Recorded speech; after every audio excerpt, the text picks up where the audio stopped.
Είμαι βουνό, έλα να σου δείξω που βάλαμε τις καλαμιές για να στηρίξουμε τα φυτά μας. Λοιπόν, με αυτόν τον τρόπο στηρίξαμε τις ντομάτες. Ίσια καλάμια δίπλα από κάθε ρίζα και όσο μεγαλώνουν τα φυτά μας θα αρχίσουμε να τα δένουμε πάνω στο καλάμι.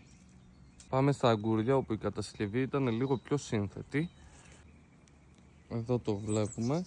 Εδώ θα μπουν κορδόνια και θα κατεβαίνει στο φυτό μας όπου θα το τυλίγουμε γύρω από το κορδόνι. Και εδώ είναι οι καλαμιές που βάλαμε στις πιπεριές μας, οι οποίες είναι πάλι μονές με ύψος περίπου 1,20. Επίσης το ύψος στις αγκουριές και στις ντοματιές είναι γύρω στο 1,80.